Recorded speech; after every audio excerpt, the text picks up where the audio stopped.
What's up, everybody? Welcome back to Trading Wars. Thanks for joining me today, my friends. So today, guys, I want to talk about entering futures orders. I want to talk about futures in general with Interactive Brokers, why I like using them, and just giving you the pros and the cons. All right. So if you're ready, my friends, let's step into the war zone. So first and foremost, guys, please note that futures, like anything else in the market, has risk.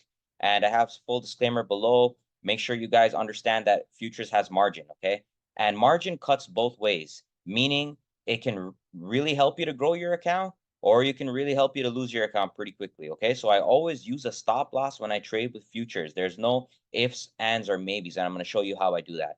So I took this trade last week on Wednesday using the 618 Fibonacci, and I got long on futures just with one contract. So each point on a contract is $50. I'm up over 100 points right now, so that's $5,000. You can see my unrealized gains here, and I'm using a trailing stop loss, which I'll show you in this video, to protect my gains. So I at least gonna get $2,000 of profits on this trade, but I'm giving it room in case it wants to go to the moon. Ideally, I would like to make $10,000 plus, but that's, out of my control.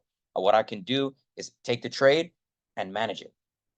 So there's no PDT or decay, and you have unlimited time. I mean, you have to roll the contract, but you can roll it after hours. So there's minimal differences in what you sell and what you buy. So every contract lasts about 3 months, and you can also get continuous contracts which don't expire at all.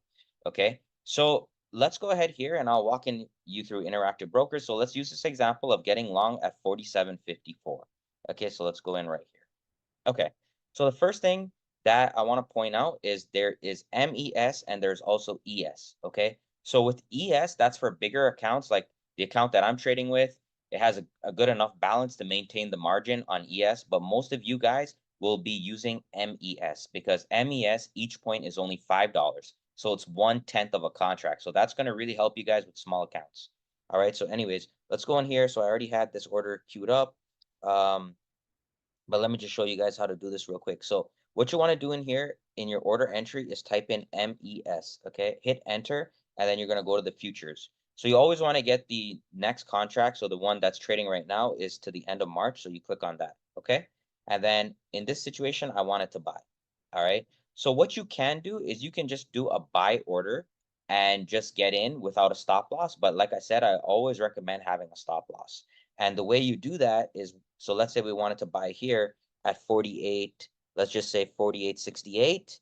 And right here, you go to if you want it to be in day or good to cancel. Okay, so this is really important. So let me pause here for a second.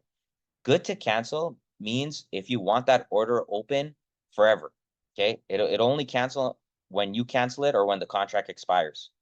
And this little button right here is very important. Trigger outside regular trading hours. If you want to get filled when the regular market closes after 4, so this can happen anytime overnight, you click that button. So I usually do these type of trades because I want to get my order in whenever it touches the price.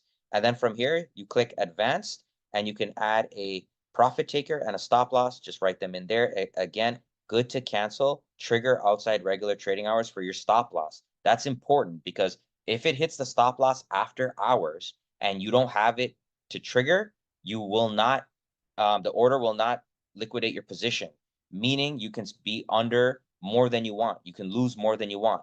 So make sure you have the trigger outside regular trading hours, hit that submit button, override and transmit, make sure you read the margin, etc. And then the order should be on your chart right there. So once you get filled, what you should be able to do is you should be able to move your stop loss. Okay. So let's say you put in the order and your stop loss, this happens to me a lot.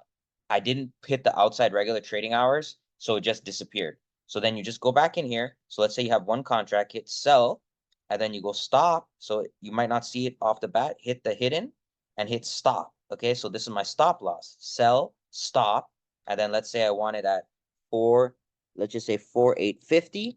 I hit the tab button, and then again, good to cancel, outside regular trading hours, hit submit. Okay, so now there's my stop loss. So I can go ahead and I can move it up and down. Okay, so once I'm in the trade here, I can highlight over this and I can move it up and down like this, and I can actually trail my position. So that's what I'm doing. I'm trailing my position right now, the 5,000 gains that I have using a trailing stop loss. It just moved my stop loss up. So I hope this video helped you guys. Those are the little details about Interactive Brokers that really help you trading.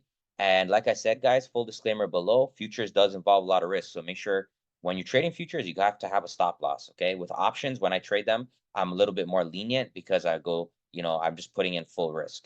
All right, guys. Hope this video made sense. I have a full written guide below. I'll link that in the description. So check that out if you're interested.